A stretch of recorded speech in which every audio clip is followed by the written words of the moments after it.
É sempre um prazer nós estarmos juntos, né? Nessa reunião no meio de semana. E nós teremos pontos bastante interessantes nesta reunião de hoje que poderíamos destacar. Por exemplo, em Tesouros da Palavra de Deus, nós vamos ver o que nós aprendemos com as formigas. Como que as formigas, mesmo não tendo governante, elas podem nos ensinar valiosas lições. Em Joias Espirituais, nós veremos a resposta a uma pergunta. Em Provérbios 6, 16 ao 19, ali lista vários tipos de pecado, né? Será que esses pecados mencionados nesses versículos são a lista completa de todas as coisas que Jeová odeia? E em Faça Seu Melhor no Ministério, nossa segunda sessão, nós teremos ali a demonstração de 3 pontos, que todos eles estarão iniciando conversas. E todos os 3 também no testemunho informal, mas em situações diferentes.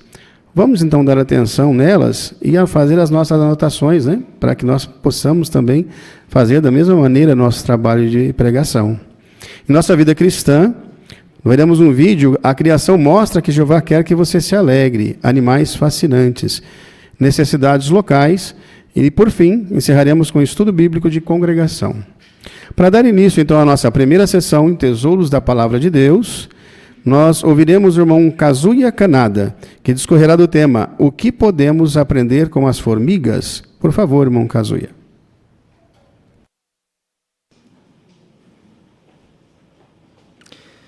As formigas, elas são formas de vida bem pequenas e muito comuns em nosso dia a dia. Por isso, pode ser que lhe soe um pouco estranho quando eu digo que ela traz vários aspectos muito exemplares para nós. Mas, ao decorrer desses 10 minutos que vamos ter agora, vamos ver como elas possuem uma importante lição para nos ajudar a não ser só melhores pessoas, mas também melhores cristãos. Vamos então aprofundar melhor junto com relatos bíblicos ajudando? Bom, essa questão da formiga ter lições valiosas para nos ensinar, os servos de Jeová na antiguidade já tinham consciência sobre isso. E uma das pessoas que dedicou trechos da Bíblia para elas, as formigas, é o rei Salomão. Ele também era conhecido como um rei muito sábio daquela época. Para acompanhar, vamos começando a ler a Bíblia em Provérbios, capítulo 6, versículo 6. Provérbios, capítulo 6, versículo 6. Aqui diz: Vá aprender com a formiga, preguiçoso. Observe os seus caminhos e torne-se sábio. Salomão diz aqui que a formiga ela serve de exemplo para os preguiçosos. Mas por que será isso? O maior motivo por trás é como estes insetos atuam em suas tarefas. Imaginem, por favor, quando estavam indo para o serviço bem cedo de manhã, ou talvez fazendo uma caminhada, um passeio no final da tarde, talvez em finais de semana, quando talvez a maioria dos irmãos e irmãs estavam no seu trabalho de pregação nas ruas, e encontraram um formigueiro na rua. O que você vê nelas? As formigas estão descansando, apenas esperando o tempo passar? Com certeza não, né? Seria até um pouco incomum de se ver. As formigas, elas nunca deixam de trabalhar. Nesse trabalho que elas realizam, nós cristãos vamos conseguir adquirir pelo menos 4 lições. A primeira lição é a determinação e a meticulosidade sobre a tarefa que elas realizam. O alimento que elas coletam pode ser do mesmo tamanho delas ou até muito maior. E o caminho de volta até o seu ninho também nunca é seguro, né? Sempre existem risco de serem atacadas ou caírem de lugares altos. Porém, isso não faz com que elas desistam. E colocar o alimento dentro do seu ninho não é também o fim. Elas cuidam de tudo que é estocado, mantendo toda a sua reserva em um estado muito bom para seu consumo. Existem até espécies de formigas que estocam sementes, e quando essas sementes acabam se germinando, elas podem podar essas partes para que evite que ela crie raízes e levem para fora, a fim de secar ela no sol e tirar a sua umidade. Qual a lição que podemos absorver por essa parte? Nós vamos deixar que nenhum desafio nos esmague, mas faremos todo o possível para cumprir as nossas tarefas como seguidores de Cristo, mesmo que isso nos pareça muito difícil. E não se esquecer de se esforçar também de manter a nossa espiritualidade em bom estado, sempre fazendo com que ela seja a nossa base para sermos um bom cristão. Segunda lição, elas cuidam das outras. As formigas, elas são muito cooperativas. Elas trabalham em equipe e elas mantêm a ordem em seu ninho sobre o seu trabalho, né, de colher, pegar os seus alimentos e também manter a limpeza dentro de seus ninhos. E dentre as operárias, não é incomum encontrarmos quando alguma companheira está se ferindo ou acaba se esgotando no meio do serviço, elas ajudam para conseguir voltar ao ninho em segurança. A lição aqui é que para nós também possamos fazer a nossa parte no trabalho de equipe, seja ela nas tarefas dentro de nossos lares com a família, nas atividades circulares e principalmente nas obras do Senhor, tais como a manutenção, a construção, a limpeza, a pregação. E se um irmão ou irmã na fé acabar se ferindo ou sentir esgotado em sentido espiritual, tenhamos em mente a atitude de ajudar eles a sempre ficar em segurança debaixo das asas de Jeová. Terceira lição é o senso de preparação para o futuro. Vamos ler aqui para acompanhar o texto de Provérbios, capítulo 6. Agora vamos pular um pouco para o verso 8. Provérbios 6, 8. Aqui diz assim: prepara suas provisões no verão, recolhe seu alimento durante a colheita. Acredito que muitos aqui já ouviram falar sobre a fábula da formiga e a cigarra. A formiga, ela já sabe que está vindo o inverno, que dificulta ela conseguir o alimento durante esse período. E durante o verão, ela já começa os preparativos.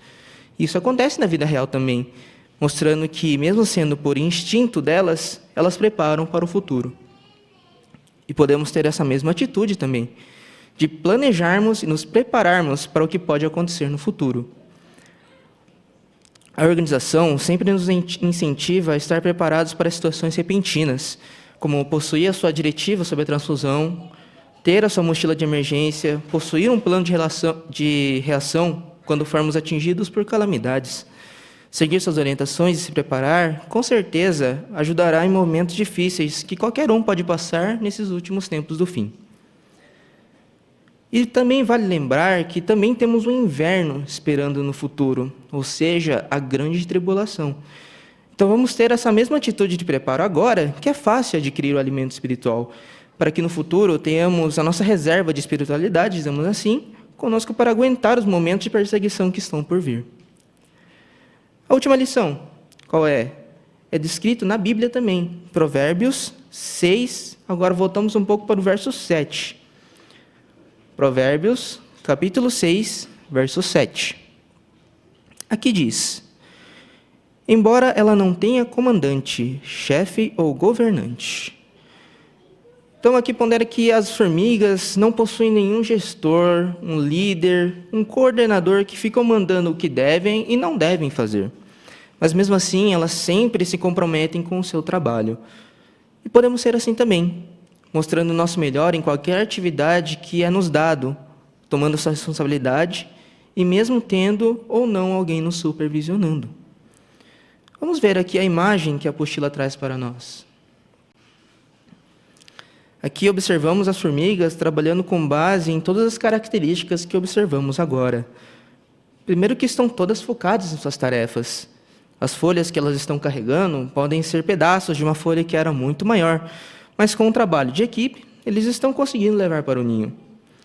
Isso tudo sem nenhum líder comandando para onde ir e o que levar. Observaram? Um ser vivo tão pequeno, ele tem tantas lições para nos passar. E o mais interessante é que tudo isso que nós comentamos agora é instinto, incrementado em sua natureza por meio do nosso Criador Jeová. Então, se Jeová ele consegue fazer que as formigas possam ser tão trabalhadoras, organizadas, cooperativas e proativas, é possível que nós também tenhamos as mesmas atitudes com a sua ajuda. Quais seriam os benefícios? Vamos ver aqui Provérbios, capítulo 6, agora o verso 9 ao 11. Provérbios 6, 9 ao 11 diz assim: Até quando você vai ficar deitado aí, preguiçoso? Quando é que se levantará do seu sono? Um pouco de sono, um pouco de cochilo, um pouco de cruzar os braços para descansar, e a sua pobreza chegará como um ladrão, e a sua carência como um homem armado. Aqui diz que o preguiçoso, ou seja, aquele que prefere não ser diligente, acaba perdendo todos os seus bens. Uma aplicação literal é na nossa atividade circular. Se nós formos preguiçosos, talvez em nosso emprego, é evidente que nós não vamos ser recompensados. Ou para aqueles mais jovens que ainda estão na escola, não cumprir suas responsabilidades só vai trazer problemas ainda maiores para o futuro, não é mesmo? Então, esse tipo de atitude vai totalmente contra aquelas que as formiguinhas possuem. O mesmo serve para a nossa vida espiritual. Não tenha uma atitude, digamos assim, preguiçosa sobre o nosso serviço para Jeová, como as nossas partes na reunião, no serviço de pregação, atividade de limpeza e na manutenção. Se fizermos isso, com certeza vamos ter oportunidades únicas de enriquecer a nossa mente e coração com provisões maravilhosas de Jeová. Então vamos sempre relembrar dessas formigas. Vamos encarar todo tipo de tarefa com as 4 lições: a diligência, trabalho em equipe com as pessoas ao redor, não encarar só o agora, mas ter o senso de planejamento e ser proativo. Sempre se pergunte: o que falta em minhas atitudes que eu posso imitar as formigas? Sendo assim, podemos ter ainda mais oportunidades, não só para nos beneficiar, mas também enaltecer o nome do nosso Deus Jeová.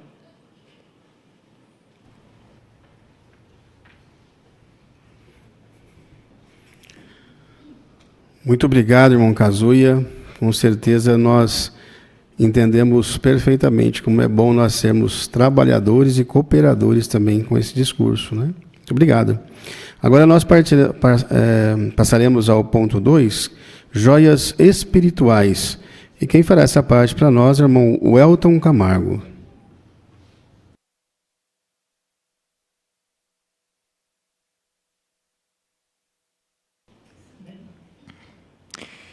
Muito bem, então para começarmos, eu gostaria de um voluntário para ler Provérbios, capítulo 16, do 16 ao 19. Vamos deixar a Andréia, por favor.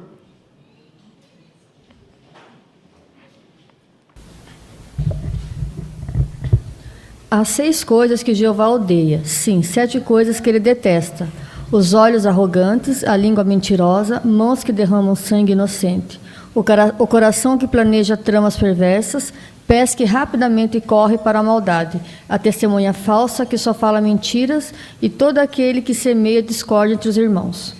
Isso, muito obrigado. Então a pergunta é: será que os pecados mencionados nesse versículo são uma lista completa de todas as coisas que Jeová odeia? Vamos deixar a Janete?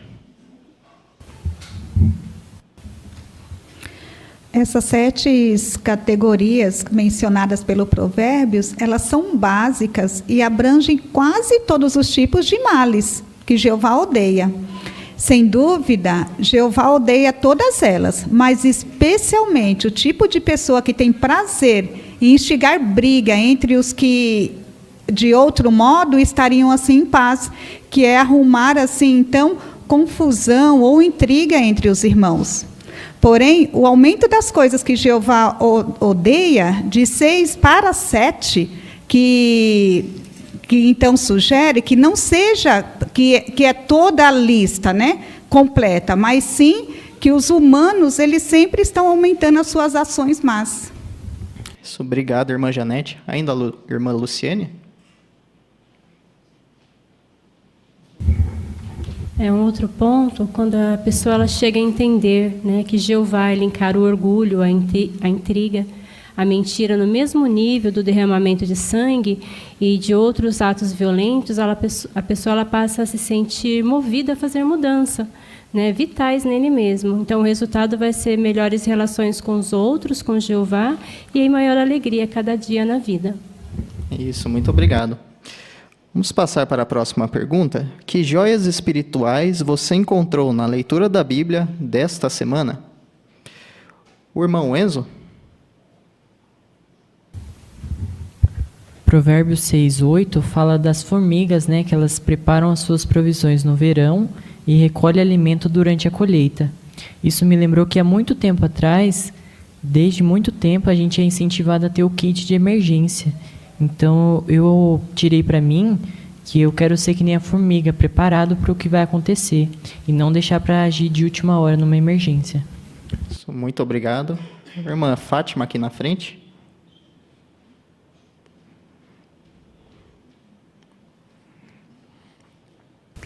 O 19 fala sobre a testemunha falsa que fala mentiras.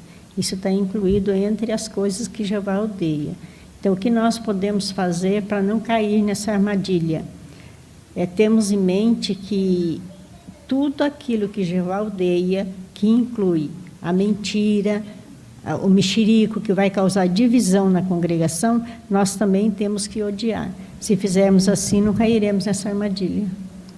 Muito obrigado. O irmão Siqueira, por favor.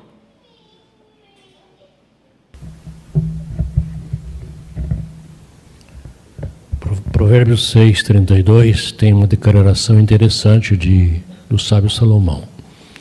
Ele diz lá: quem comete adultério com uma mulher não tem bom senso.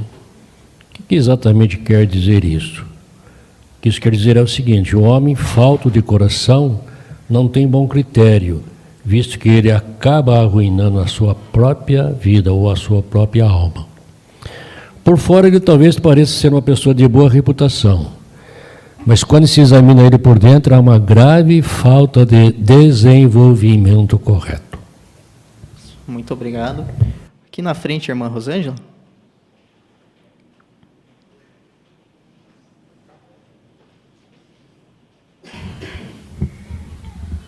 O 6:25 mostra que não devemos nos deixar enganar pelos olhos. Ele tem o poder de nos enganar com desejos impróprios dos propósitos de Jeová para nós. Muito obrigado. A irmã Vanessa.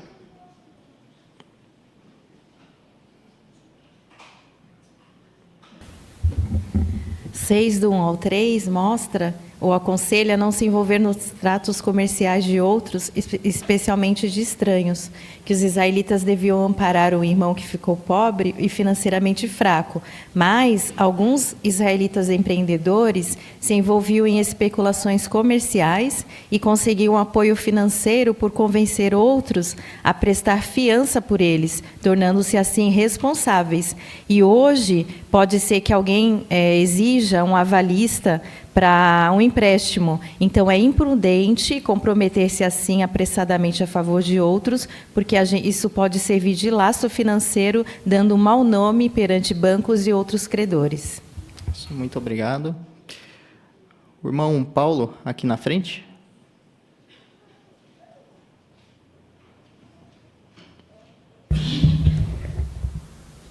Provérbios 6:23 se compara ao Salmo 119:105 e ilustra a palavra de Deus como uma luz. Isso nos relembra do quanto a Bíblia é útil para nós e nos guia em nosso caminho, mostrando onde devemos pisar. Muito obrigado. Da irmã Laura.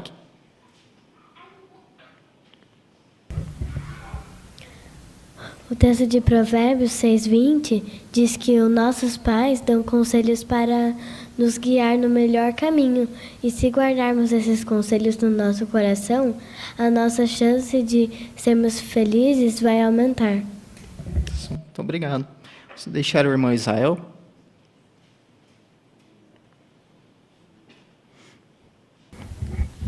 Nós vimos aqui em Provérbios 6, 16 ou 19, né?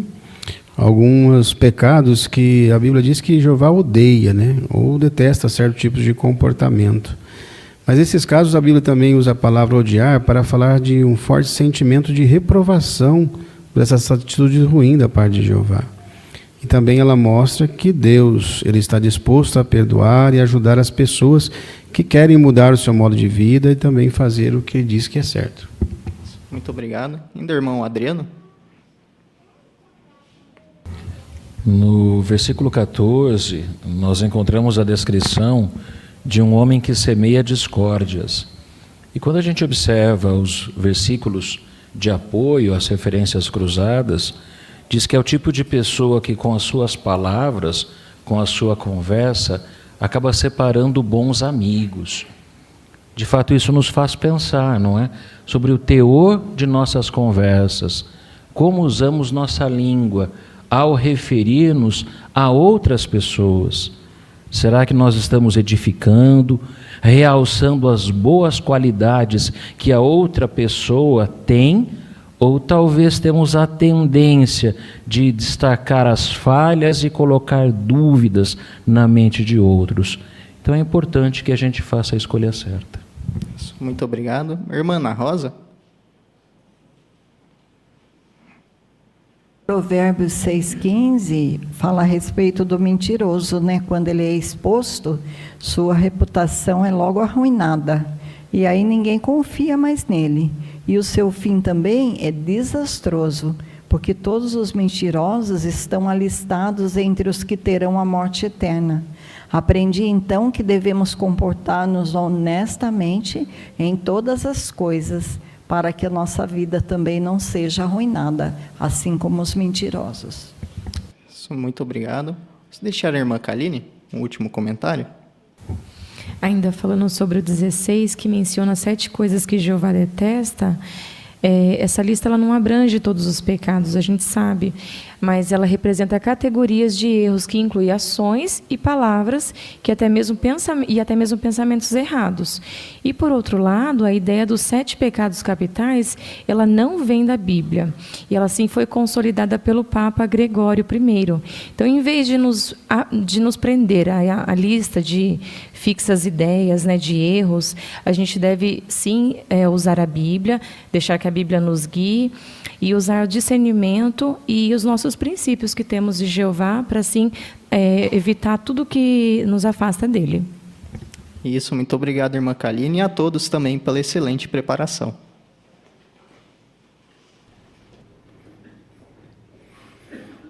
Muito obrigado, irmão Elton, e também a todos os irmãos com seus excelentes comentários, que com certeza nos encorajou, né? Agora nós vamos passar a parte dos estudantes. Os irmãos que têm as suas designações na sala adicional, por favor, pode acompanhar o irmão Davi Lima.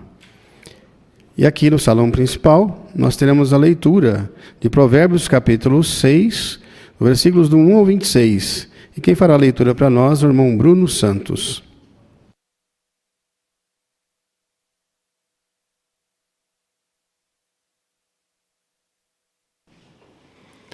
Meu filho, se você se tornou fiador do seu próximo, se apertou a mão de um estranho, se foi enlaçado pela sua própria promessa, se foi apanhado pelas suas palavras da sua própria boca, meu filho, faça o seguinte para se livrar, pois você caiu nas mãos do seu próximo. Vá se humilhar e suplique logo ao seu próximo. Não feche os olhos para dormir, nem deixe suas pálpebras descansar. Livre-se como a gazela se livra das mãos do caçador, como o pássaro das mãos do passarinheiro. Vá aprender com a formiga, preguiçoso. Observe os seus caminhos e torne-se sábio. Embora ela não tenha comandante, chefe ou governante, prepara suas provisões no verão. Recolhe seu alimento durante a colheita. Até quando você vai ficar deitado aí, preguiçoso? Quando é que se levantará do seu sono? Um pouco de sono, um pouco de cochilo, um pouco de cruzar os braços para descansar. E a sua pobreza chegará como um ladrão, e a sua carência como um homem armado.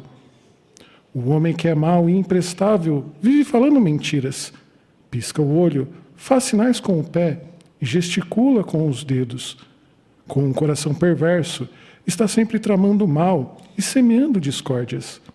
Por isso, sua desgraça chegará de repente. Num instante ele será arruinado e não haverá remédio.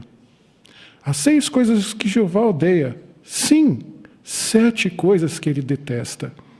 Olhos arrogantes, língua mentirosa, mãos que derramam sangue inocente, o coração que planeja tramas perversas, pés que rapidamente correm para a maldade, a testemunha falsa que só fala mentiras e todo aquele que semeia discórdia entre irmãos.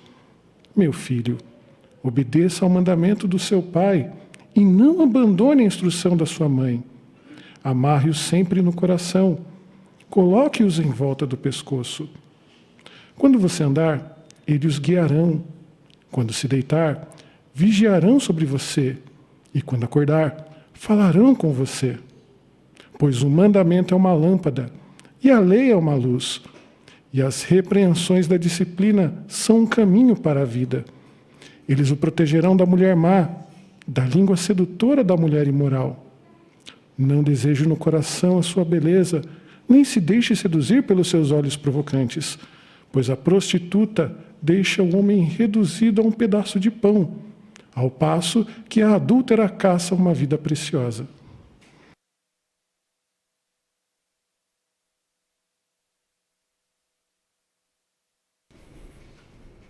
Muito obrigado, irmão Bruno, também pela excelente leitura que o irmão fez. Nós estávamos observando aqui e foi muito gostoso ouvi-lo, né? Aqui na lição da brochura Melhore, a lição 10, ela chama a atenção para mude o volume, a emoção e o ritmo durante a apresentação. O irmão conseguiu fazer isso durante a sua leitura, né? De que maneiras que nós podemos fazer isso?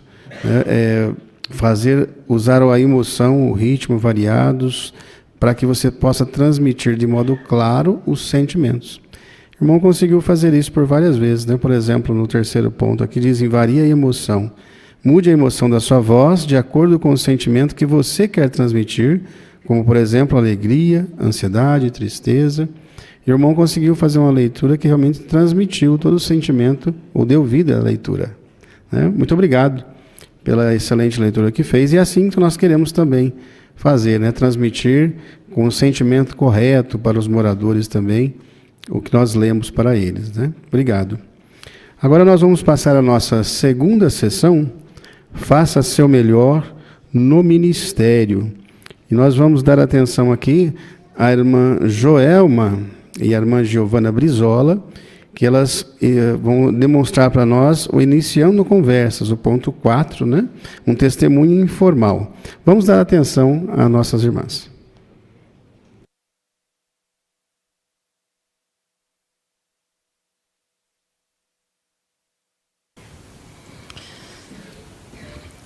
Giovana, posso entrar?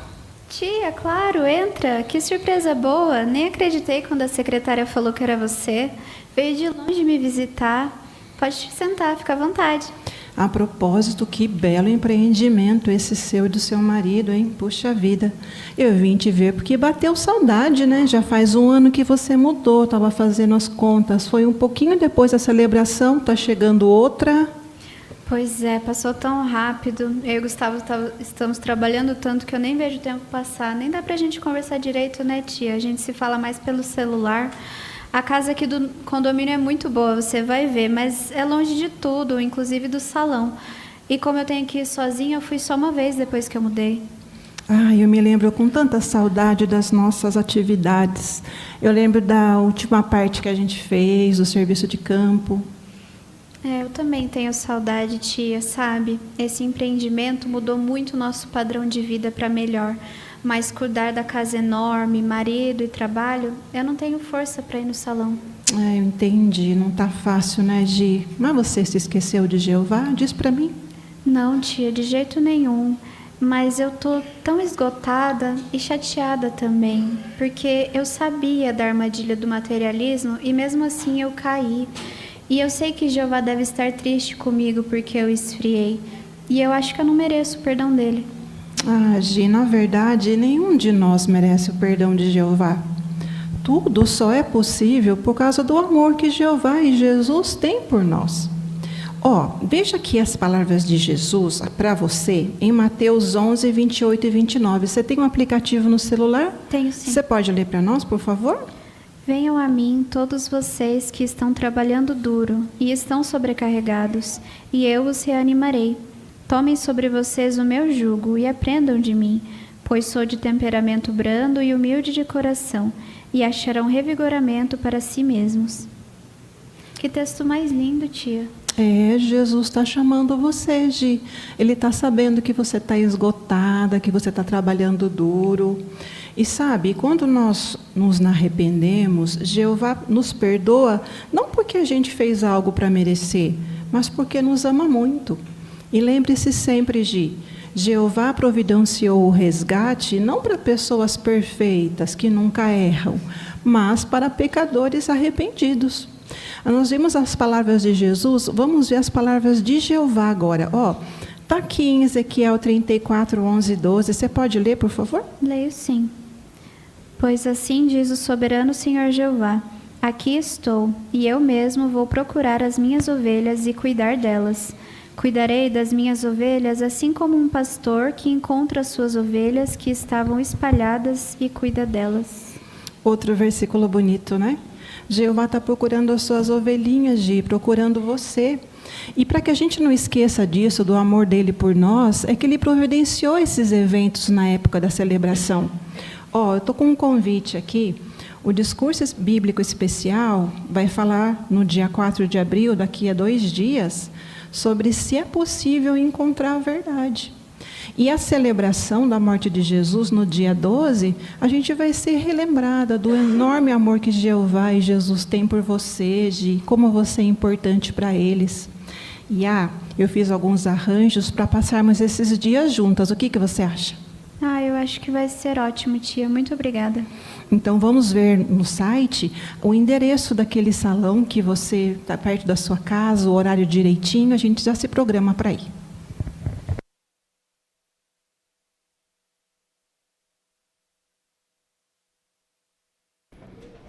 Muito obrigado, irmã Joelma, também a irmã Giovana, por nos ajudar nessa consideração, né? Estava muito prazeroso ouvi-las, né? A demonstração aqui do testemunho informal é convidar um parente que está inativo para o discurso especial e para a celebração. Mas o interessante é que a brochura Ame as Pessoas, ela destaca uma lição muito importante aqui, que é a humildade, o ponto 3, né? Não fale com ar de superioridade. Não dê a impressão de que você sabe tudo e a outra pessoa não sabe nada. Fale com ela de modo respeitoso. E foi isso que nós vimos durante toda a sua parte, né? A demonstração que a irmã fez estava muito boa, demonstrou realmente humildade e preocupação com ela e sempre falou com ela na primeira pessoa. Isso é importante. Muito obrigado, irmã Joelma, irmã Giovana também, por essa demonstração. Agora nós vamos passar ao ponto 5, iniciando conversas, um testemunho informal também. Nós vamos ouvir aqui a irmã Daniela Pereira, juntamente com a irmã Célia Vieira.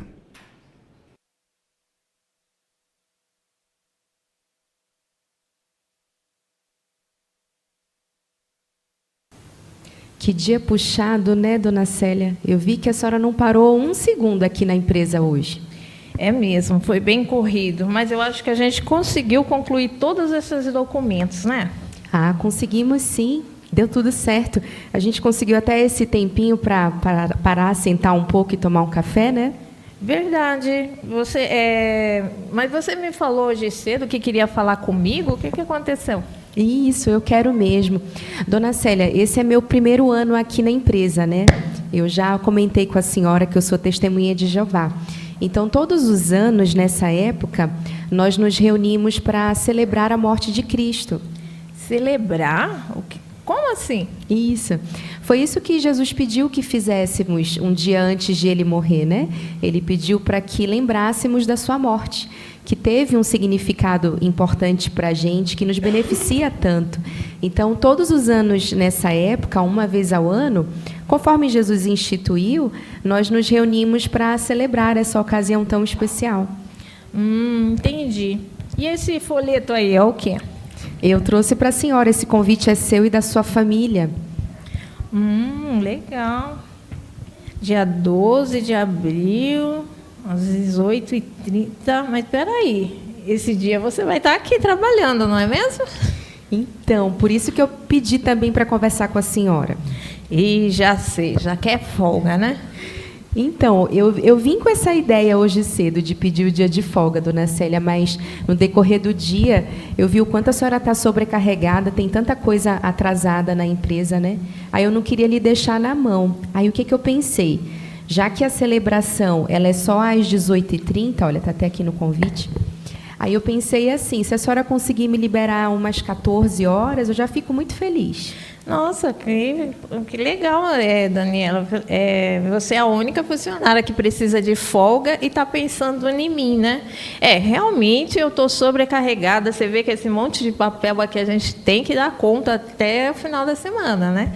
Mas eu tenho uma sugestão. Eu te dou essa folga, né? Mas semana que vem você vai ter que entrar todos os dias mais cedo para recompensar esse dia. O que você acha? Gostei, pode ser sim. Puxa, dona Célia, muito obrigada, viu? Esse dia é muito importante para mim.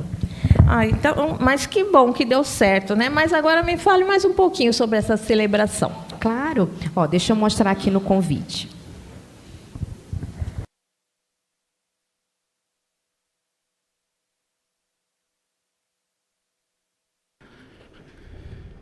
Muito obrigado também à irmã Daniela, à irmã Célia, por nos ajudar com essa demonstração, né? Também no testemunho informal, e uma outra situação agora, onde a irmã vai estar falando com o patrão para assistir à celebração.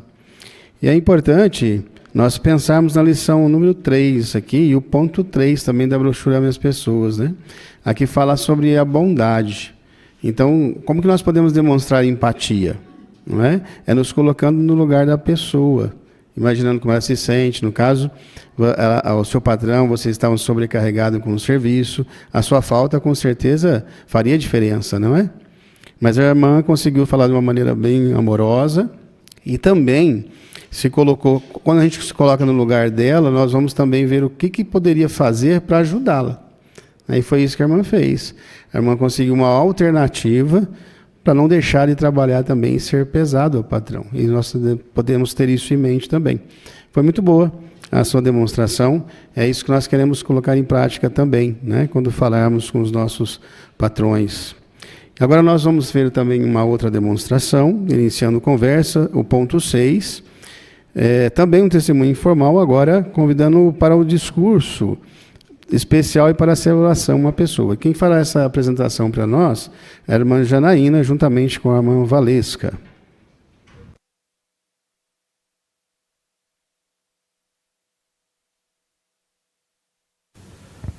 E aí, prima, como que foi o final de semana? Você falou para mim que ia viajar? Eu fui, sabe? Foi muito bom o retiro. Eu aproveitei muito para observar a natureza, tive muito contato com pássaros, flores, pude meditar bastante, sabe? Foi muito bom. Ai, que delícia, eu imagino mesmo. Tão bom quando a gente sai assim, distrai a cabeça, né? Mas você falou meditação. Você sabia que nós, testemunhas de Jeová, também gostamos muito de meditar no que o Criador do Universo fez? Eu, por exemplo, quando às vezes eu estou bem ansiosa, eu gosto de meditar na criação. Com certeza você já foi na praia, não foi? Sim, algumas vezes. Você já viu como aquela areia é bem fininha? Às vezes a gente pega ela até escorrega da mão da gente, né? Aí eu fico pensando, como que será que aquela areia tão fininha segura tanta água, não? Ou, por exemplo, às vezes o céu está assim carregado de nuvens que vai chover. Como que aquelas nuvens elas não caem no chão? E meditando nessas coisas e outras da criação, eu descobri que o Criador não trabalhou sozinho. Interessante, prima. Você falou várias coisas que eu nunca nem parei para pensar, sabe? Porque eu só observo mesmo a natureza. Mas como assim? Explica melhor. A Bíblia fala que ele teve um mestre de obras. E ela identifica esse mestre como Jesus. Inclusive, Jesus, quando ele esteve na terra, ele apreciou muito a criação. Até no famoso sermão, chamado Sermão do Monte, ele convidou os seus ouvintes a observar a criação. Ele falou: observai as aves do céu, os lírios do campo. Com certeza, tudo que Jesus fez e falou nos ensina muitas coisas. Ele foi o maior homem que já viveu aqui na Terra. Interessante. Inclusive, Valesca, no dia 12 de abril, nós vamos relembrar algo que ele fez. Ele morreu pela humanidade. Mas por que será que ele fez isso? no dia 12 de abril, eu tenho aqui o convite, vem falando por que, né, que nós, Testemunhas de Jeová, nós nos reunimos nessa data e lembramos a morte dele. Inclusive, essa morte, ela nos beneficia tanto hoje quanto vai beneficiar no futuro. Podemos, assim, ter uma amizade chegada com Deus por esse ato que Jesus fez. E também vamos ter um discurso especial, que você vai aprender muitas coisas. Ah, interessante, mas eu não sei se eu vou me sentir à vontade lá, eu não conheço ninguém. Olha, pelo menos a mim você conhece. E tenho certeza que as outras pessoas que você vai conhecer, você vai gostar bastante. Ah, então tá bom, eu vou pensar no seu caso.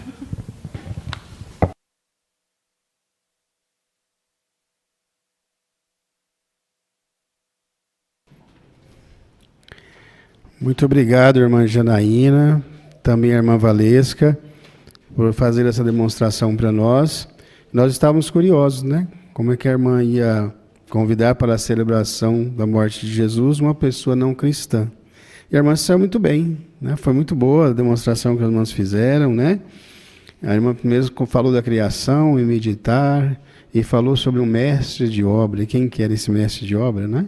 Foi muito boa. Então a irmã chamou a atenção para Jesus Cristo, uma pessoa que não acreditava ou não era cristã, não é verdade? E aí nós observamos aqui na brochura, em Ame as Pessoas, a lição número 5.3, ela fala assim: escolha bem as palavras. Por exemplo, ao conversar com alguém de uma religião não cristã, você talvez precise ajustar o modo de falar sobre a Bíblia ou de se referir a Jesus. E foi isso que a irmã fez. Muito obrigado pela demonstração. É assim também que nós queremos fazer, né? Ajustar o nosso modo de pensar, o nosso modo de falar, independente da pessoa com quem falamos no ministério. Por isso, uma boa preparação nos ajudará bastante. Obrigado, viu? Nós agora passamos, então, a nossa terceira sessão, Nossa Vida Cristã. E para nós darmos início a essa sessão, vamos entoar um cântico de louvor a Jeová. O cântico número 2 tem por tema Teu nome é Jeová, baseado no Salmo 83, o verso 18. Vamos cantar alegremente o cântico 2. Que belo cântico, né? Que nós entoamos agora. E como não amar e louvar um Deus tão grandioso, não é verdade? Agora nós passaremos ao ponto número 7. A criação mostra que Jeová quer que você se alegre. Animais fascinantes. Quem fará essa parte para nós, o irmão Vanderlei Souza.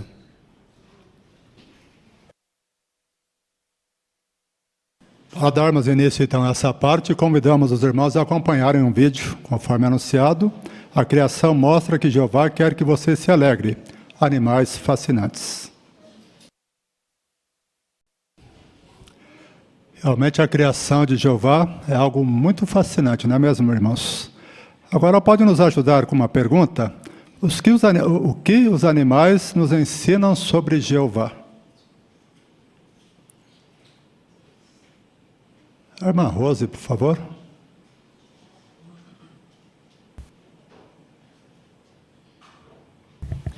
Ao observar a criação e os animais que Jeová fez, a gente percebe como Jeová é sábio, como ele tem sabedoria, cada detalhe, e também a felicidade, porque Jeová fez a gente para a gente poder contemplar essa criação maravilhosa que ele fez. E por ele ser um Deus feliz, ele nos dá essa possibilidade. Muito obrigado, irmã. Irmão Ricardo, por favor. Então, realmente, né, os animais, eles são um presente de Jeová para nós, né? E por isso que nós o admiramos, né? E é por isso que a gente admira ele, porque a gente foi feita à imagem de Jeová. Exato. Irmãos, imaginem só.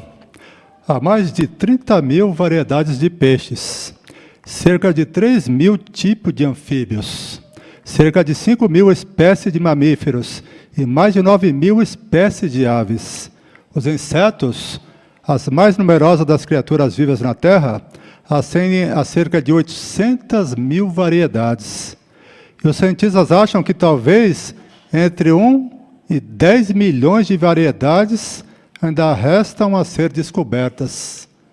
Consegue imaginar a criação de Jeová? Você consegue imaginar quanto tempo levaria para conhecermos cada uma das criações de Jeová? Não se preocupe, nós teremos uma vida eterna pela frente para podermos fazer isso. O mais importante agora é continuarmos nos alegrando com as criações do nosso Deus Jeová, em especial, como vemos aqui, com os animais fascinantes.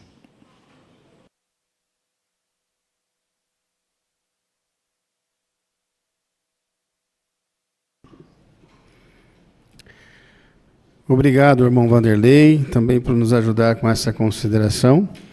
E agora nós passaremos à parte de necessidades locais, com o tema Ide, portanto, e fazei discípulos. Quem fará essa parte para nós, irmão Rafael Machado.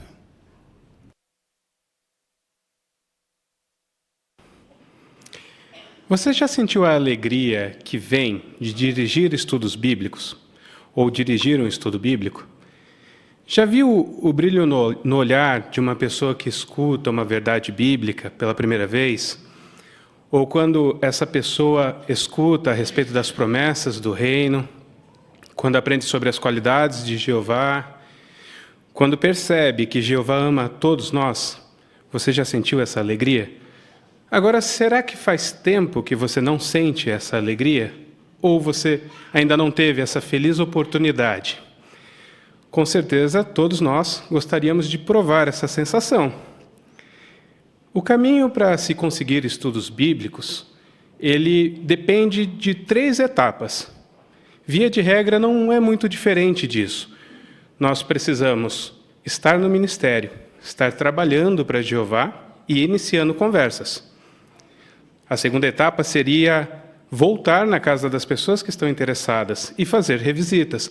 E notem, é no plural, são revisitas, muitas revisitas. Que isso, hoje nós conhecemos como cultivar o interesse da pessoa. E se tudo der certo, nós vamos conseguir ajudar a pessoa com o estudo bíblico, sempre com o objetivo de fazer discípulos. Esse processo todo, nós precisamos sentir alegria durante ele, em todas essas atividades. Mas nós sabemos que existem desafios, é uma verdade. Pressões do dia a dia, coisas comuns, talvez coisas que só você e Jeová sabe que você está passando, que está sentindo. Existe também o desânimo, que às vezes é contagiante, né? Existem problemas de saúde, dificuldades sobre a idade, a timidez também é um desafio. O problema maior é quando alguns pensam que não são capazes de dirigir estudos bíblicos. E isso chega a um ponto que eles acham melhor até não fazer as revisitas. Com medo, talvez, de estragar tudo, de não ser capaz de ajudar as pessoas. E dentro disso, elas começam a perder a alegria de estar no ministério. Elas começam a deixar que pensamentos negativos vençam. Então, todos nós precisamos tomar cuidado com pensamentos negativos, lutar contra essa tendência. Por exemplo, o pensamento de que, eu não vou no campo hoje porque ninguém está atendendo mesmo, ninguém está interessado. Ou talvez aquele pensamento quando você chega no território, esse território é muito difícil, aqui as pessoas não querem atender. Ou até aquele pensamento de, olha, hoje eu não vou no campo, vou deixar para uma outra oportunidade. Então, tudo isso, aos poucos, vai tirando a nossa alegria de estar no ministério.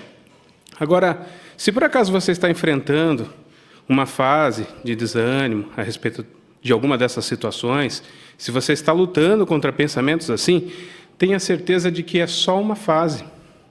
Todos nós precisamos levar em consideração as palavras em Filipenses capítulo 2. Vamos ler juntos? Filipenses capítulo 2, versículo 13. Filipenses 2:13, se vocês acharam, diz assim: pois Deus é aquele que, segundo o que lhe agrada, está agindo em vocês e lhes dá tanto o desejo como o poder de agir. Veja, esse texto foi base na reunião pré-assembleia com os pioneiros regulares desse ano. E lá foi incentivado que todos nós meditássemos nisso, que Jeová está atuando entre nós e que Ele é quem vai nos dar o desejo, o poder, para enfrentar esses pensamentos negativos.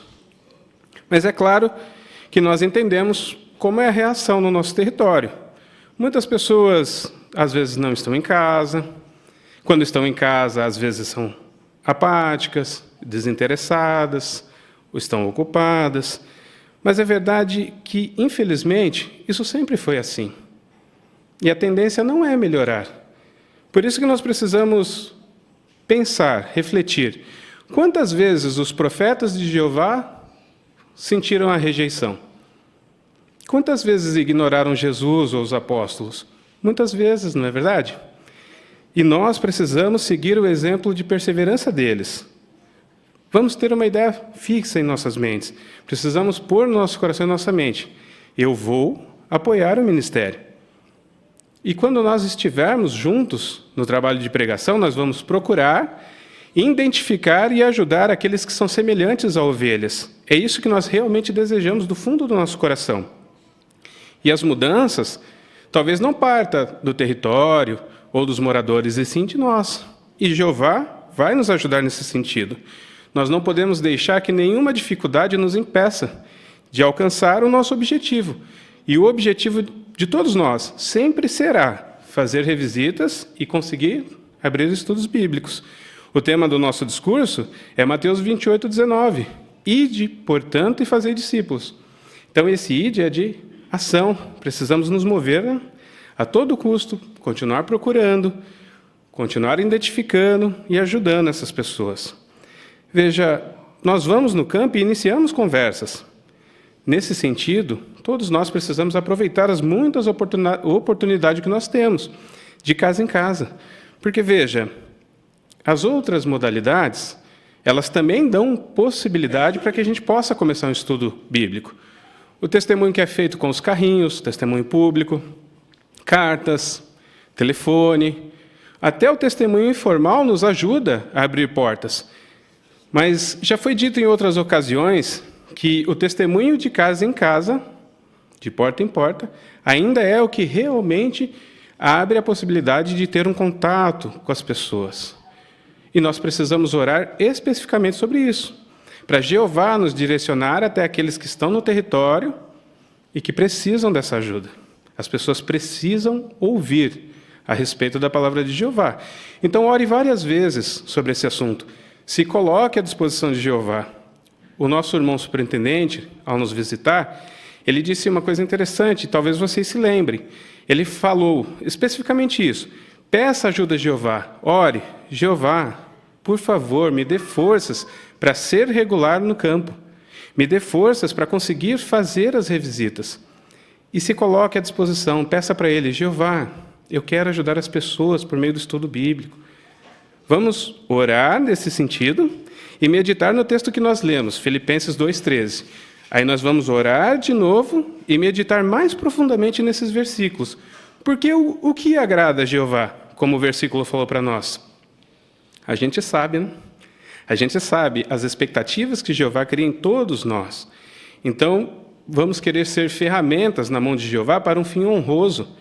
A segunda carta a Timóteo 2:21 fala, preparados para toda boa obra.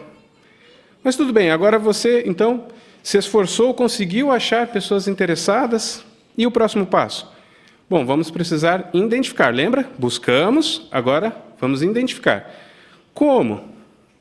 Com certeza não vai ser com uma primeira conversa, né? Nós vamos precisar voltar, vamos precisar cultivar o interesse. E o que nós temos de mais sofisticado hoje? Essa brochura, Ame as Pessoas, Faça Discípulos. Com certeza isso foi um presente da parte de Jeová para que a gente possa fazer realmente um bom trabalho nesse sentido. Então, se você ver ali, na seção 2, que tem 3 lições, perseverança, paciência e empatia, ali ajuda a entender que nós precisamos fazer ajustes para encontrar as pessoas, principalmente no quesito que é as revisitas. Ali tem uma frase muito interessante que é assim, mesmo que o horário não seja bom para você, esteja disposto a visitar a pessoa. Com certeza Jeová vai nos abençoar nesse sentido. E as palavras do apóstolo Paulo em 1 Coríntios 9:19 ajuda a entender. Lá Paulo disse, embora eu seja livre com relação a todos, eu me fiz escravo de todos, para ganhar o maior número possível de pessoas. Então, se saindo bem nas revisitas com as bênçãos de Jeová, nós vamos aproveitar essa brochura que também nos ajuda em questão de estudos. Ali, quem teve aqui experiências com estudos bíblicos, acompanhando as pessoas, sabe o quanto é importante as próximas 3 lições, que é falar de uma forma clara, ser francos, né? O senso de compromisso e a simplicidade. Então, isso realmente é um presente para nós. E só destacando, ainda na lição 8, o ponto 5, falar para sempre orar pela pessoa interessada. Mesmo quando você achar que aquela revisita aqui às vezes dá certo, às vezes nem tanto, vamos continuar usando outros métodos, levar outras pessoas para nos acompanhar e continuar orando pela pessoa. Por que estamos focando nesse assunto hoje? Veja, não é segredo para ninguém que nós estamos ficando sem tempo, que esse sistema se aproxima do fim. Então, nós precisamos acompanhar o carro celestial de Jeová e a liderança de Jesus. E nós percebemos que estão acelerando as coisas. Hoje, para o corpo governante, esse é um assunto que os preocupa mais do que nunca. Então, nós precisamos ter como preocupação pessoal, em base individual. Mas nós também podemos pôr em assunto nas nossas adorações em família, regularidade ao campo, revisitas e estudos bíblicos. E também no estudo pessoal. Seguindo essa receita, com certeza Jeová vai nos abençoar, porque, segundo o texto que nós lemos, é isso que lhe agrada.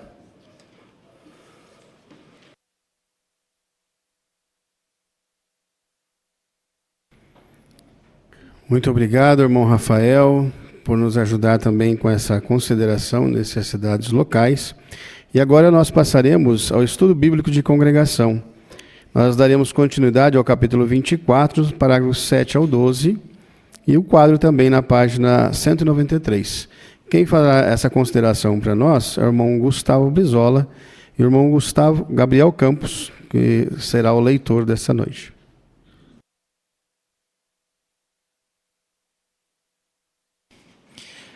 No estudo passado, nós vimos que Paulo estava novamente sofrendo perseguição.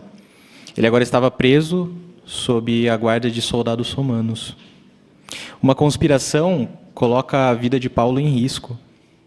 O sobrinho de Paulo, sabendo da trama, contou sobre essa situação a Paulo, que fez com que o jovem relatasse isso ao comandante militar romano, Cláudio Lísias. Agora, nós daremos continuidade a esse assunto.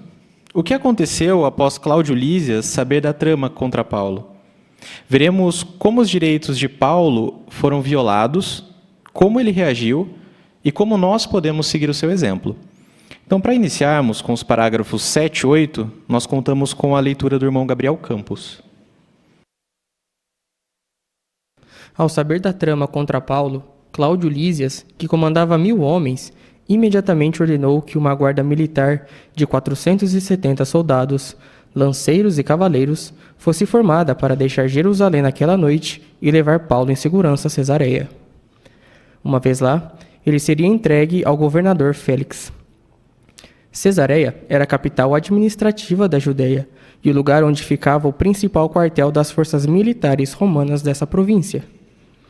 Um número considerável de judeus morava nessa cidade, mas a maior parte da população era gentia. A ordem pública ali se contrastava com a de Jerusalém, onde muitos demonstravam forte preconceito religioso e se envolviam em turbas. Cumprindo a lei romana, Lísias enviou uma carta a Félix explicando o caso. Lísias mencionou que, ao saber que Paulo era cidadão romano, ele o resgatou para que este não fosse morto pelos judeus. Lísias disse que não encontrou em Paulo nenhuma falta que merecesse morte ou prisão, mas, por causa de uma trama contra Paulo, ele o estava entregando a Félix para que o governador pudesse ouvir os acusadores e decidir o caso. Para iniciarmos, a pergunta dos parágrafos 7 e 8. Que providências Cláudio Lísias tomou para garantir a segurança de Paulo? Por favor, irmã Rose.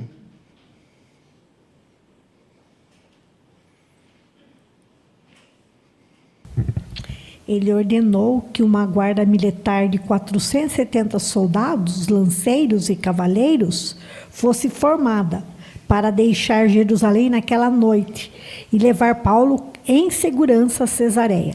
Exatamente. Muito obrigado, irmã Rose. E a quem Paulo seria entregue? A Laurinha aqui na frente.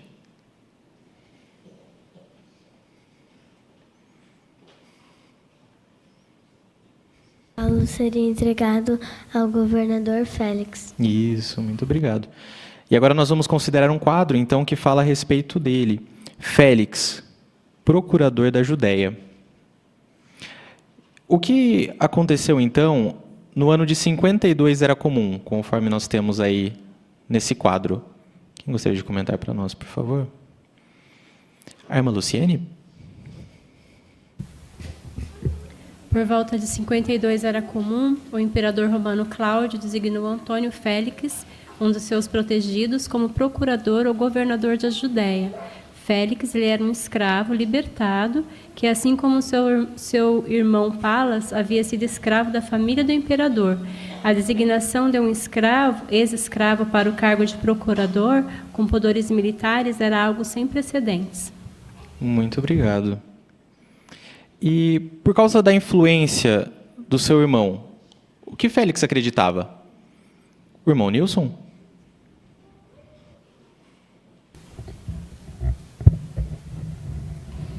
A expressão usada aí, usar de barbaridades e não ser punido. Mas não foi o que aconteceu. Exatamente. Muito obrigado, irmão Nilson. E como procurador, o que ele praticava? A irmã Simone? Aqui diz que Félix praticava toda espécie de crueldade e lascívia, exercendo o poder de rei como todos os instintos do escravo. E durante esse seu mandato como procurador, ele também se casou com essa filha de Herodes. Exatamente. Muito obrigado. E qual foi o tratamento de Félix com o apóstolo Paulo? E por quê? A irmã Lerce, por favor. Félix, ele extrapolou as suas atribuições de diversas formas, tratando o apóstolo Paulo de forma corrupta e ilegal, e achando que até mesmo poderia receber suborno de Paulo e se sair bem nisso. Exatamente, muito obrigado. E o que aconteceu no ano de 58 era comum? A irmã Ana Laura? A administração de Félix foi tão corrupta e opressiva que, em 58, Nero destituiu do cargo e mandou Félix que voltasse para Roma. Exatamente. E o que houve na sequência, como nos mostra o quadro? O irmão Enzo? Um grupo de judeus viajou para lá a fim de acusá-lo de corrupção, mas relata que Palas livrou seu irmão da punição. Muito obrigado, irmão Enzo. Muito obrigado aos irmãos pela colaboração também com os comentários. Agora nós vamos voltar ao parágrafo. Ainda no 7 e 8, o que nós podemos dizer a respeito de Cesareia?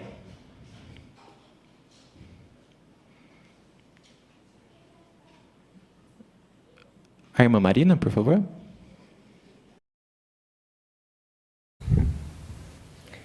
Então, Cesareia era a capital administrativa da Judéia e também era o lugar, né, onde ficava o principal quartel das forças militares romanas dessa província. Exatamente. Muito obrigado, irmã Marina. E o que Lísias fez? A irmã Vanessa? Ele enviou uma carta a Félix explicando o caso. E Lísias mencionou que, ao saber que Paulo era cidadão romano, ele resgatou para que este não fosse morto pelos judeus. Muito obrigado, irmã Vanessa. O parágrafo também nos mostra o que aconteceu por causa de uma trama. Alguém poderia comentar para nós, por favor? O que aconteceu por causa de uma trama? A irmã Elaine?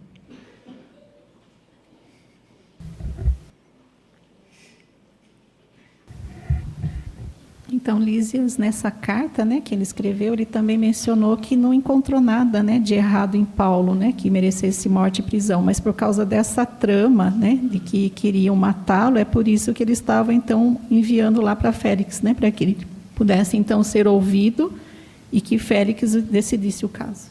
Muito obrigado, irmã Elaine. Agora nós vamos dar continuidade com a leitura do parágrafo 9. Será que Lísias foi verídico no que escreveu? Não totalmente. Parece que ele estava tentando causar uma boa impressão. Não foi por ter descoberto que Paulo era cidadão romano que Lísias o resgatou. Além disso, Lísias não mencionou que tinha mandado amarrar Paulo com 2 correntes, nem que mais tarde tinha ordenado que ele fosse interrogado debaixo de açoites. Com essas ações, Lísias tinha violado os direitos de Paulo como cidadão romano. Hoje, Satanás usa o fanatismo religioso dos opositores para atiçar as chamas da perseguição, e pode ser que tenhamos nossa liberdade civil violada. Mas, como Paulo, os servos de Deus podem muitas vezes se valer dos direitos que têm como cidadãos de determinados países e procurar a proteção da lei. A pergunta A. De que maneira os direitos de Paulo como cidadão romano foram violados? A irmã Rosana?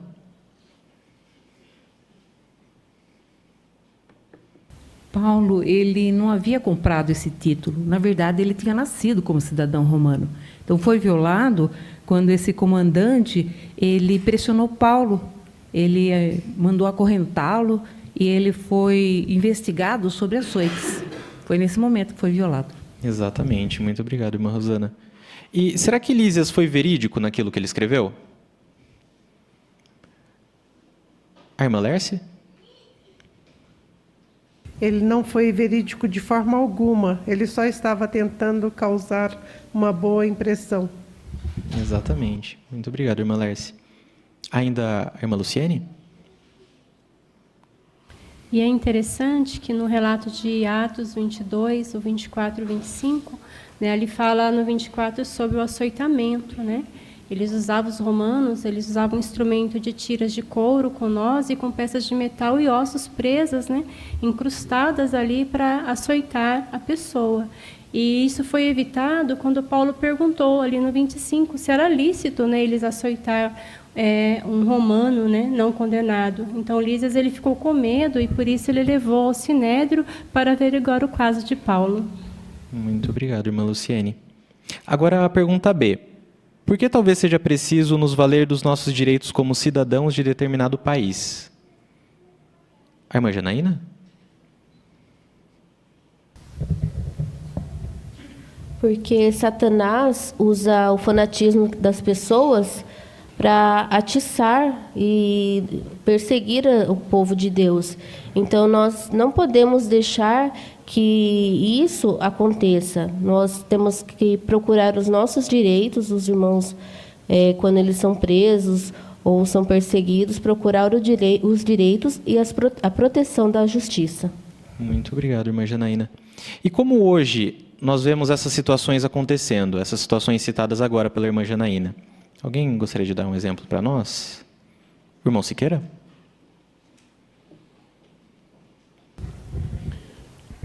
O direito que as testemunhas de Jeová têm estão sendo violados em muitos países. Continuam sendo violados. Haja visto, por exemplo, no caso do Boletim Novo, o caso da Eritreia, aquela irmã que ficou por muitos anos presa, sem nenhuma justificativa, simplesmente por ser uma adoradora de Jeová, por pregar. Então, da mesma maneira como Paulo também foi injustiçado naquela época, os verdadeiros cristãos hoje continuam sendo injustiçados em muitos lugares do mundo. Exatamente. Muito obrigado, irmão Lucas. Ainda o irmão Adriano? Irmão Siqueira, perdão. O irmão Adriano aqui na frente.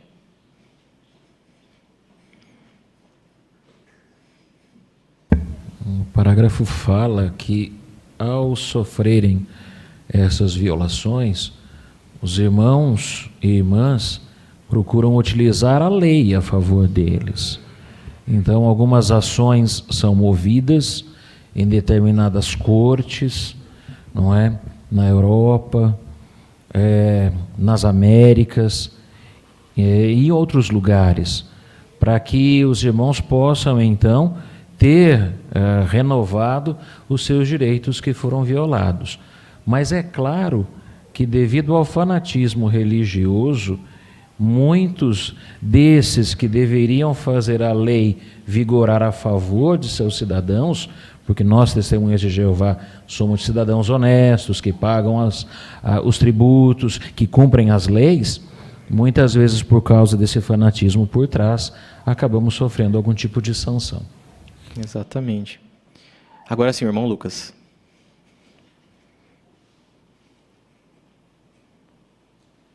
Então, mesmo em países que é sabido que a perseguição é feroz contra as testemunhas de Jeová, como no caso da Rússia, os irmãos apelam para as cortes locais, para as cortes federais, e mesmo lá se tem obtido muitas vitórias, né? Se encontra juízes honestos, juízes que compreendem a situação nossa e dão muitas vitórias. No caso de muitos jovens que apelam para não servir o exército, e muitos que foram condenados, que estão presos, são libertados, a pena é diminuída. Então, é muito importante todos fazerem valer ali como cidadão daquele país e apelar, é um direito de todos. Exatamente. Muito obrigado, irmão Lucas. Ainda, irmã Joelma? Aqui na frente.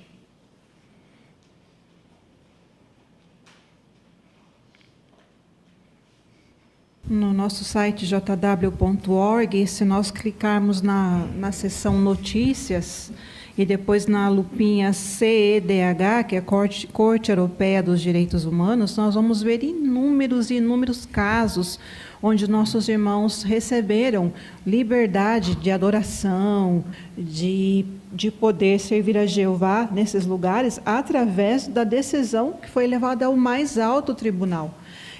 Por exemplo, em 7 de setembro de 2022, os irmãos recorreram a essa Corte Europeia para que a Lituânia deixasse os irmãos pregarem e reconhecesse o serviço militar por questão de consciência. Então, é só um dos exemplos de como isso tem sido bem sucedido hoje. Muito obrigado, irmã Joelma. E assim como Paulo, nós hoje, como servos de Jeová, também passamos por injustiças. E queremos fazer valer os nossos direitos como cidadãos. Agora, nós vamos dar continuidade com a leitura do parágrafo 10. Em Cesareia, Paulo foi detido no palácio de Herodes, para esperar até que os acusadores chegassem de Jerusalém. 5 dias depois, eles chegaram. O sumo sacerdote Ananias, um orador público chamado Tértulo e um grupo de anciãos. Tértulo primeiro elogiou Félix pelo que ele estava fazendo em prol dos judeus, pelo visto para deixá-lo lisonjeado e obter seu favor. Então, indo para o ponto em questão, Tértulo se referiu a Paulo da seguinte maneira: Este homem é uma praga e atiça sedições entre todos os judeus, por toda a terra habitada, e ele é um dos líderes da seita dos nazarenos. Ele também tentou profanar o templo, então nós o agarramos. Os judeus que estavam com ele também apoiaram a acusação, garantindo que essas coisas eram verdade. Atiçar sedição, liderar uma seita perigosa e profanar o templo, essas eram acusações sérias e poderiam resultar em pena de morte. Antes de nós fazermos a pergunta do parágrafo, alguém poderia ler para nós, por favor, Atos 24, 5 e 6? Atos 24, 5 e 6. A irmã Janete? Pois nós constatamos que este homem é uma praga e atiça sedições entre todos os judeus, por toda a terra habitada, e ele é um dos líderes da seita dos nazarenos. Ele também tentou profanar o templo, então nós o agarramos. Muito obrigado, irmã Janete. Agora, sob o tópico Falo prontamente em minha defesa, nós temos a pergunta do parágrafo 10. Que acusações sérias foram levantadas contra Paulo? A irmã Natália, por favor.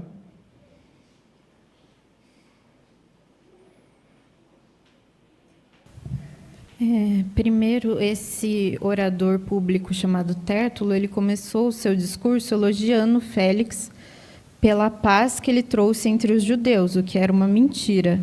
E então Tértulo disse que Paulo era uma praga que atiçava os judeus por toda a terra habitada e era líder da seita dos nazarenos.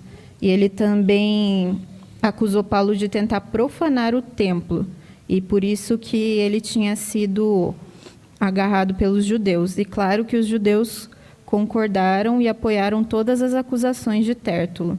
E essas acusações eram muito sérias. Elas poderiam até resultar em pena de morte para Paulo. Muito obrigado, irmã Natália.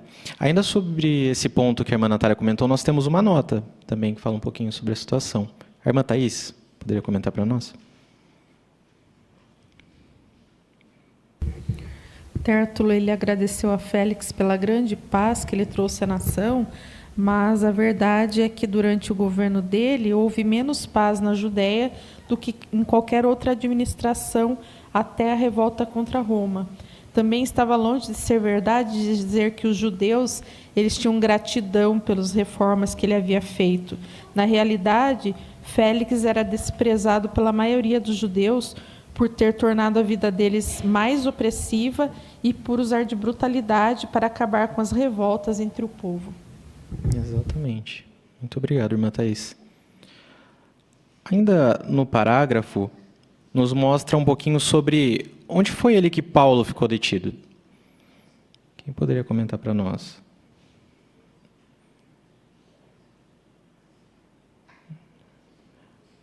A irmã Joelma.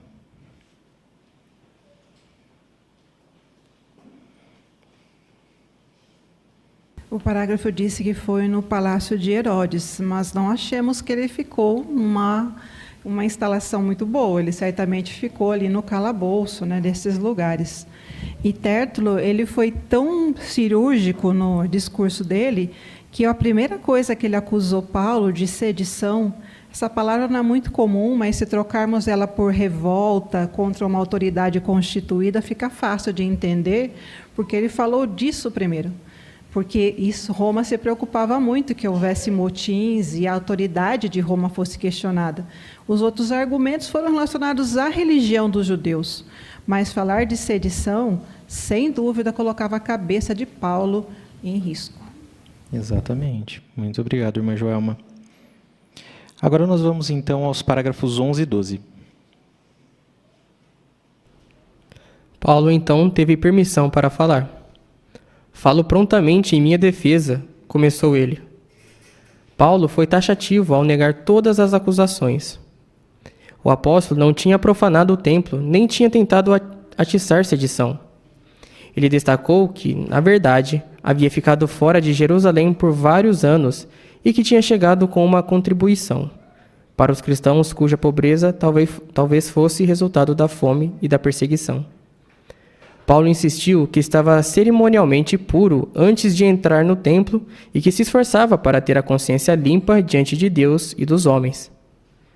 Paulo admitiu, porém, ter prestado serviço sagrado a Deus de seus antepassados, segundo o caminho que eles chamavam de seita.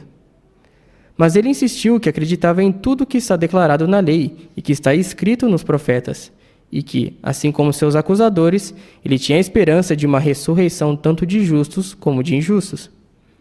Paulo então desafiou seus acusadores. Que estes homens aqui digam que crime acharam em mim quando eu estava perante o Sinédrio, a não ser que se trate desta única frase que clamei quando estava no meio deles. É por causa da ressurreição dos mortos que hoje estou sendo julgado diante dos senhores. Muito obrigado, irmão Gabriel. Em nome da congregação, agradecemos ao irmão pela boa leitura feita a nós. Agora as perguntas dos parágrafos 11 e 12. Como Paulo refutou as acusações contra ele? O irmão Paulo?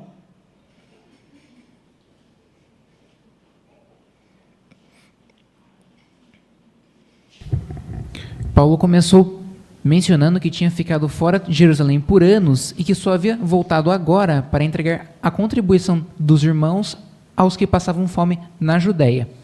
Em seguida, Paulo se defendeu de uma acusação de promover seitas por dizer que sua fé era baseada nas mesmas coisas que os judeus criam, ou seja, em todas as palavras dos profetas e na lei de Jeová. Exatamente. Muito obrigado, irmão Paulo. E Paulo também fez um desafio, o final do parágrafo nos mostra. Quem poderia comentar para nós? O irmão Geraldo? Que eles provassem, então, né? Que crime ele havia cometido, né? Se havia realmente um crime, que eles provassem perante o Sinédrio que crime ele havia cometido. Muito obrigado, irmão Geraldo. E se nós colocarmos um paralelo entre a situação de Paulo e a situação que nós, como servos de Jeová, passamos hoje? Por que Paulo sofreu? Por que nós sofremos? Qual é a similaridade entre as perseguições que Paulo sofreu e que nós sofremos hoje como servos de Jeová? Alguém poderia comentar para nós? Que similaridade há entre a perseguição sofrida por Paulo e a perseguição sofrida pelo povo de Jeová hoje? A irmã Vanessa. Da mesma forma que Paulo, né, foi acusado de pertencer à seita, né? Hoje também as pessoas, né? Até mesmo essa semana passada no carrinho, uma senhora falou para a gente que a gente é uma seita. Então, simplesmente por dizer a verdade, né? Então, as pessoas também tratam a gente da mesma forma. Exatamente. Muito obrigado, irmã Vanessa. O irmão Renan? É interessante notar que, embora ali Paulo tivesse diante de seus acusadores, mas haviam também outros romanos que talvez realmente não entendessem ao certo o que estava envolvido. Por Paulo, então, fazer sua defesa de forma franca diante daquelas pessoas, ele pôde também demonstrar a convicção de que ele tinha naquilo que ele acreditava e, de certa forma, dar um bom testemunho também a esses. Isso é algo que hoje também muitos irmãos ao redor do mundo têm feito em tribunais, mesmo diante de acusações falsas. Exatamente. Muito obrigado, irmão Renan. Ainda o irmão Nilson?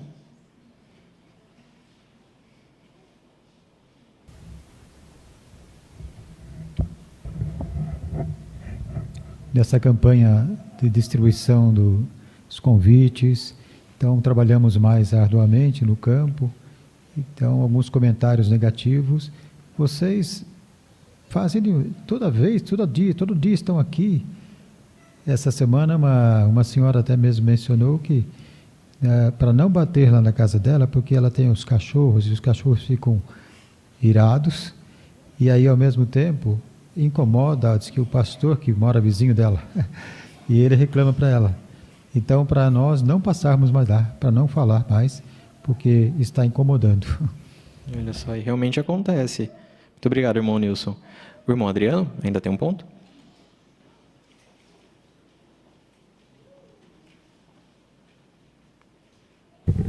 Paulo deixou um exemplo de alguém estar sempre pronto para fazer a defesa de sua fé. Se a gente observar no relato, ele foi ponto por ponto rebatendo, refutando com os argumentos verdadeiros.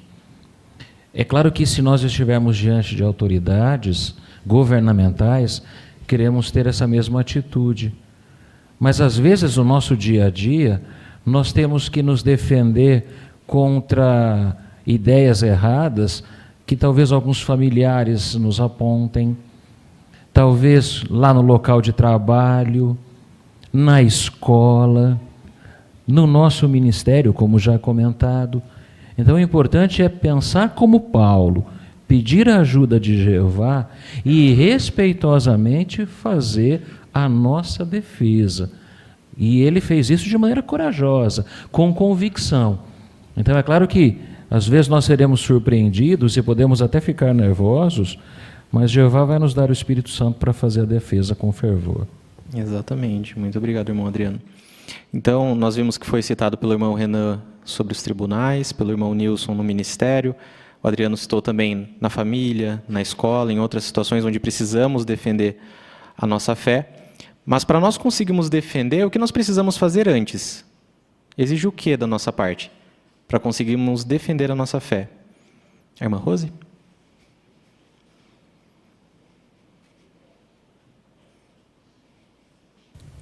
Precisamos estar preparados e ter uma fé forte, porque Paulo ele não estava desafiando ninguém, mas ele clamou que era por causa da ressurreição dos mortos que ele estava sendo julgado diante daquelas pessoas. Então ele aproveitou para defender aquilo que ele tinha fé, que ele acreditava, mas de forma respeitosa. Exatamente. Muito obrigado, irmã Rose. Então nós queremos, assim como Paulo, nos preparar, ter uma fé forte, para defendermos a nossa fé em qualquer situação que nós precisemos.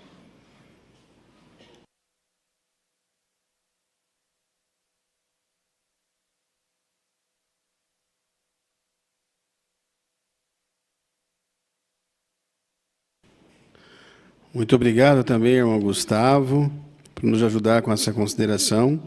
E também ao irmão Gabriel Campos com a leitura e, com certeza, os excelentes comentários dos irmãos, né, que nos encorajam muito nessa consideração. Então, nós chegamos agora ao final da nossa reunião. E nós poderíamos destacar alguns pontos importantes que nós consideramos nessa reunião, não é? Em Tesouros da Palavra de Deus, nós aprendemos muito com o exemplo das formigas, não é?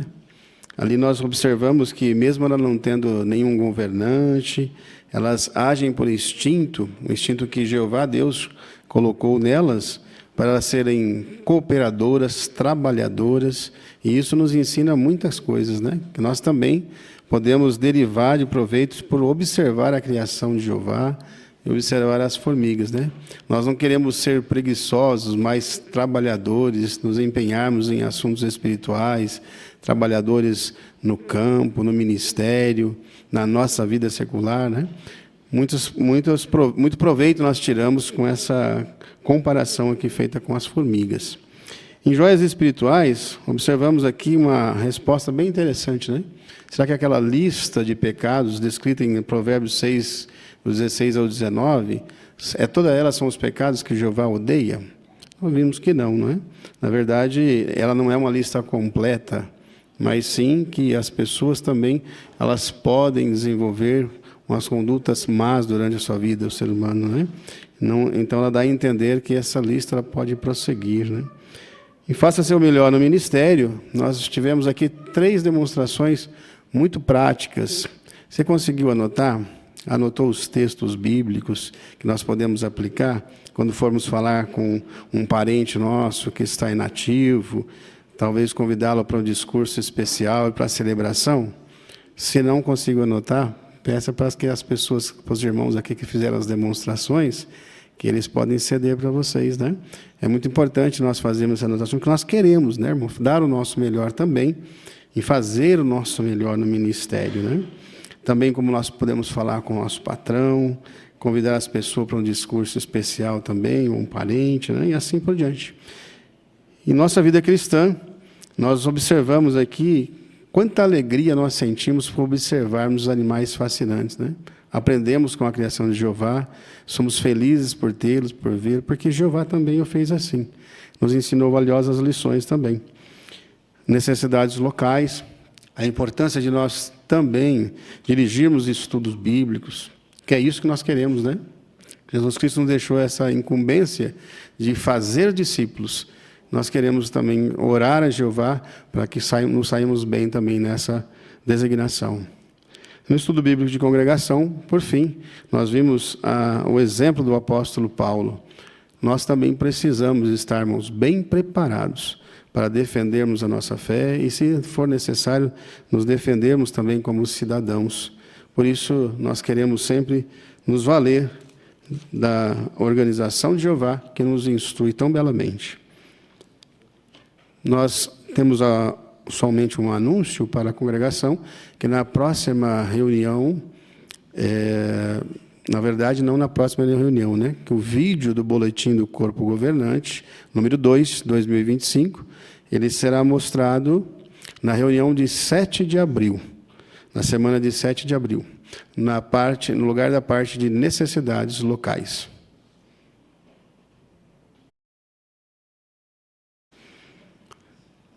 Então, chegamos ao fim da nossa reunião, dessa noitinha. Gostaríamos de agradecer a todos os presentes, aos nossos irmãos que também assistiram via Zoom. E nós, então, agora, para encerrarmos de uma maneira bastante alegre, vamos entoar um cântico de louvor a Jeová. O cântico número 126, que tem por tema Sempre Fortes, Firmes e Despertos. É baseado em 1 Coríntios, capítulo 16, o versículo 13. Após o cântico, o irmão Renan Santos nos representará em oração. Faça de cisnes que agradam a Jeová lições de provérbios. 9. Tomar decisões que agradem a Jeová é um objetivo essencial para quem valoriza os princípios bíblicos. A vida é repleta de escolhas, desde questões simples, como o modo de usar nosso tempo livre, até decisões mais complexas, relacionadas a emprego, relacionamentos e objetivos de longo prazo. Cada escolha pode evidenciar nossa motivação mais profunda. Desejamos honrar a Deus ou simplesmente buscar vantagens imediatas? O capítulo 9 de Provérbios nos apresenta duas vozes ilustrativas, a da sabedoria e a da insensatez, demonstrando como podemos identificar o caminho que conduz ao amadurecimento espiritual e como evitar rumos que nos afastem de princípios divinos. O convite da sabedoria. Provérbios 9 retrata a sabedoria como uma figura empenhada em construir uma casa sólida e preparar um banquete nutritivo, convidando a todos os que anseiam por compreensão a participar. Esse quadro reflete o cuidado de Jeová, que provê ensino confiável por meio de sua palavra, a ordem: abandonem a insensatez e vocês viverão, Provérbios 9:6, sublinha a importância de abandonar comportamentos fúteis e adotar um estilo de vida que promova paz de espírito e amizade com Deus. Quem atende a esse convite descobre a verdadeira felicidade oriunda da obediência a princípios que visam nosso bem. O convite da insensatez, em oposição, a insensatez oferece prazeres superficiais comparados a água roubada e pão comido em segredo. Provérbios 9:17. Embora pareça tentador, esse apelo se baseia em gratificações rápidas, mas desprovidas de consistência. O versículo 18 alerta que seguir tal caminho conduz a um destino de morte, sugerindo ruína espiritual ou moral. Quando alguém ignora os conselhos divinos em prol de ganhos imediatos, acaba sofrendo remorso, culpa e possivelmente sérias consequências nos relacionamentos familiares e na vida congregacional. O temor de Jeová como fundamento. Provérbios 9:10 declara: o temor de Jeová é o começo da sabedoria. Esse temor não se resume a sentir pavor, e sim a nutrir profundo respeito e apreço pelo Criador. Quem desenvolve essa reverência considera os mandamentos de Deus um abrigo seguro, reconhecendo que Ele deseja a nossa felicidade. Com essa perspectiva, as instruções bíblicas deixam de ser vistas como regras restritivas, tornam-se orientações úteis, capazes de melhorar nossa vida em diversas áreas, como a honestidade no trabalho, a pureza nos relacionamentos e a empatia com o próximo. Aplicando princípios práticos. Reflexão na Palavra de Deus. A leitura regular da Bíblia e a meditação em seus relatos ampliam nossa percepção. Exemplos como o de José, que preferiu a prisão à imoralidade, ou o de Daniel, que manteve sua integridade numa cultura contrária à lei divina, evidenciam a força que surge quando se valoriza a aprovação de Jeová acima de qualquer outra coisa. Oração por sabedoria. Tiago 1,5 enfatiza que Deus concede sabedoria a quem a pede.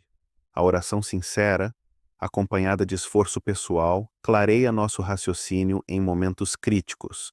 Ao buscarmos a ajuda divina antes de cada decisão relevante, demonstramos fé no poder de Deus e reconhecemos que nossa própria sabedoria é limitada.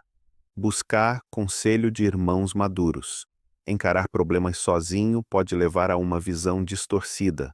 Conversar com anciãos ou cristãos experientes pode revelar ângulos que não percebemos. Isso é especialmente valioso em decisões complexas, como aceitar uma proposta de emprego, que poderia nos distanciar das atividades espirituais, ou lidar com dilemas familiares. Avaliar custos e benefícios. Assim como Jesus recomendou calcular o custo de construir uma torre, Lucas 14:28, devemos analisar cuidadosamente o que perdemos ou ganhamos ao tomar determinado rumo. Embora sacrifiquemos, por vezes, oportunidades de lucro ou reconhecimento, podemos manter uma consciência limpa e usufruir da aprovação divina que traz recompensas mais duradouras. Examinar motivações. É crucial perguntar: estou fazendo isso para honrar a Jeová ou apenas para satisfazer um desejo egoísta? Quando somos movidos pela devoção a Deus e pelo amor ao próximo, as escolhas refletem empatia e lealdade aos padrões bíblicos. Tal atitude nos protege de remorsos e consolida uma consciência serena, lidando com dificuldades e pressões. Seguir o caminho da sabedoria pode provocar estranhamento em familiares, amigos ou colegas que não entendem por que recusamos certos comportamentos. Em alguns casos, parentes podem exigir participação em práticas que conflitam com nossos princípios. O ambiente profissional, por sua vez, pode nutrir corrupção ou rivalidades. Ainda que seja desafiador manter a integridade, lembramos que Jeová oferece força quando lhe pedimos ajuda e confiamos nele. A paciência, a brandura e a firmeza de propósito podem amenizar mal-entendidos e gerar respeito em quem, inicialmente, nos critica. Conclusão. O capítulo 9 de Provérbios mostra dois caminhos: o de quem acolhe o apelo da sabedoria e se alimenta de verdades sólidas, e o de quem se deixa seduzir pela insensatez, correndo atrás de prazeres vazios. O versículo 10 ressalta que o ponto de partida para a verdadeira sabedoria está no temor de Jeová, uma reverência que inspira obediência voluntária. Ao agir de acordo com essa motivação, experimentamos paz de espírito, relacionamentos mais saudáveis e um senso de propósito enraizado no amor divino. Assim, toda vez que enfrentarmos uma escolha crucial, lembremo-nos de que atender ao convite da sabedoria é optar por uma vida que honra a Deus e contribui para a nossa felicidade presente e futura. Escolher o que agrada a Jeová não só protege nosso coração, mas fortalece nossa esperança de bênçãos duradouras. Perspectiva futura. Seguir a sabedoria não é algo que traz benefícios apenas hoje. As recompensas se estendem ao futuro, pois quem cultiva o temor de Jeová constrói alicerces espirituais sólidos.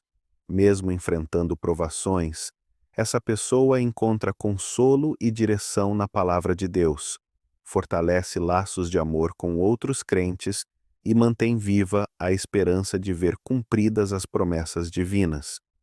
Em essência, abraçar o convite da sabedoria reforça nossa convicção de que trilhar o caminho de Jeová é a decisão mais segura e gratificante que poderíamos tomar.